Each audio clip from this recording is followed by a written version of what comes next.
What up, boys, and welcome back to another video. So as always, every single Wednesday I upload a video where I've received loot from doing a farm either 100 times if it's a dungeon or for 10 hours if it's an open world farm. And in today's video we're doing Scarlet Monastery. So Scarlet Monastery is well, it's an RNG fest. So I'm going to take you guys through how I run it. It's extremely simple to run, and the runs are also extremely fast. So there's only two ways you can do SM. We have Scarlet Monastery, which is on the left side, and then you have the right side as well. But like there's better density on the mobs on in Monastery, so it's definitely the one you should do. And I'm gonna put up a timer right here, just so you guys can see how fast the runs are. And it's of course extremely important to kill all the mobs. I'm not going to loot because I don't want it to mess up with the loot that I've already received from doing it 100 times. I will, however, check the loot just in case, because some of the items from SM are worth millions, so I don't want to miss out on any of those if they were to drop. And that is why you should do SM. So SM has like an extremely screwed up loot table. Like, you can get Destiny and Skullflame Shield from the SM mobs, which is stupid because the SM mobs are originally like way too low level to drop those kind of items. So world drop epics like that, and also blue items like Orb of Deception, is one of the reasons to why you should do SM.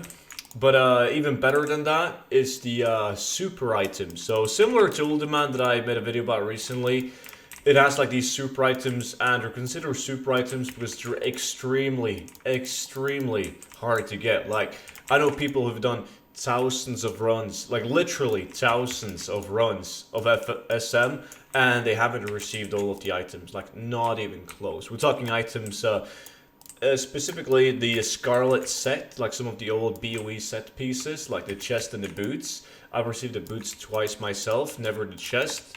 And then you also have other items like the Tainted Pears and the Fight Club.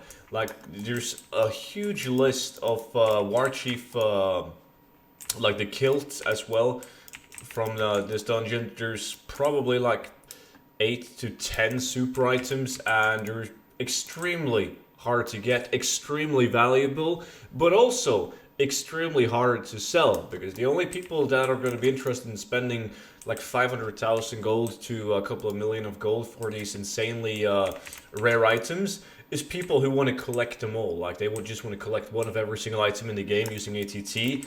And there's not many of them. There's a lot of people doing ATT, but there's not a lot of people doing ATT that has millions to spare on a random transmog item from SM. So keep that in mind if you're lucky enough to get one of them, that it will be really hard to sell. So I did skip the last boss, as you guys could see, because that's the RP event where you kill him, and then the lady comes out, has to resurrect them and all of that, and it's too slow, can't be ours to deal with it. So I skipped that one, and now we're actually done with the run. I've had to check the loot, which makes the run slower, because I do the runs in less than 3 minutes. Right now it's going to be 3 minutes for one run. But as you guys can see, the runs are super fast, and once you've done like a run of the dungeon, you should kill the mobs outside, because they have the tied loot table to like as the mobs inside. So you want to kill these just because the runs are so fast. You got plenty of time to kill these as well. And once you've killed the ones inside the monastery, you can go outside, and then there's going to be a bunch of these mobs outside the monastery as well. Like, all of these guys can drop the items that drops inside of SM2. So you kill these, make sure you get all of them, and once you've done that, the mobs outside take a while to reset. So you can do like 2 to 3 runs inside before you got to go outside and kill the mobs again. So you just kill these, go back in, and you do the run again. You do the run like 2 to 3 times, depending on how fast you do it. And then you go outside, kill more mobs, and then back into the monastery to kill more mobs in the dungeon. And that is how the entire farm works, and why you should farm it. So the question is, what did I get? So it is similar to Ultimate, as I said. It's a farm that I wouldn't recommend doing unless you already have a decent auction house, like you already you've already done the good dungeons to fill up the auction house with the transferring items, and you just want those spicy items. You know, you just want to chase those big RNG items. Then sure, SM is a great item because not only does it have the super items, but it also lacks what Uldaman doesn't have. I mean, it has what Uldaman lacks. And that is like the Skull Flame Shield, the Orb of Deception, the Destinies. Like the world drops are way better in SM than they are in Uldaman.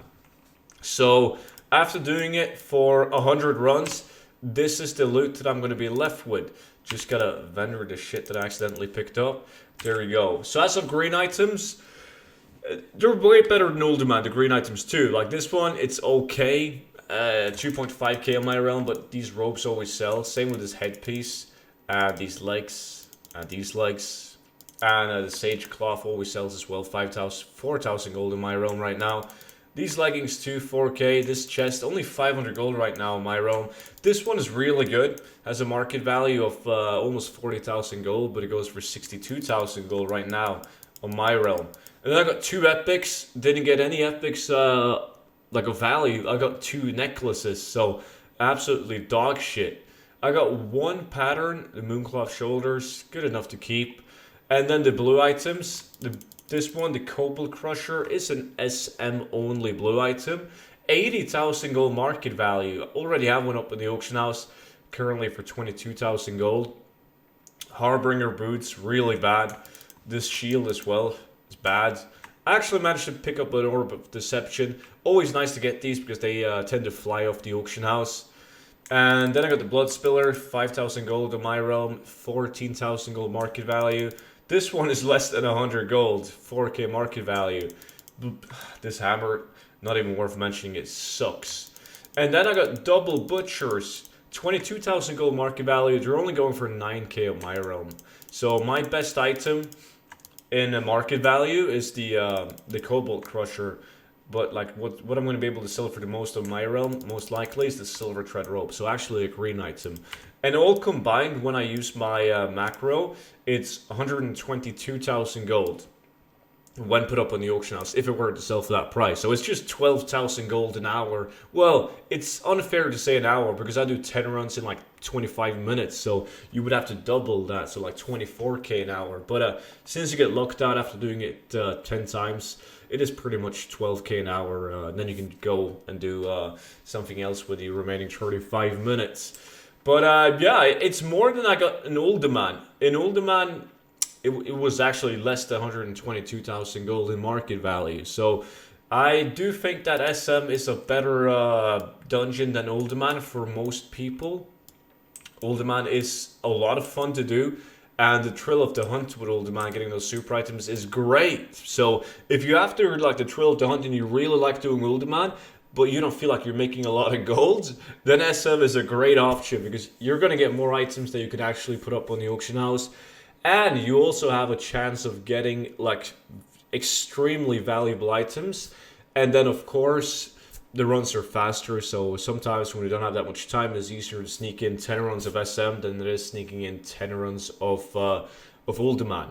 But that was it for the 100 runs of SM. Hopefully you guys still like the series. If you do, then make sure to press that thumbs up. It really helps out my channel. And I will see all of you guys in tomorrow's video. But until then, bye-bye.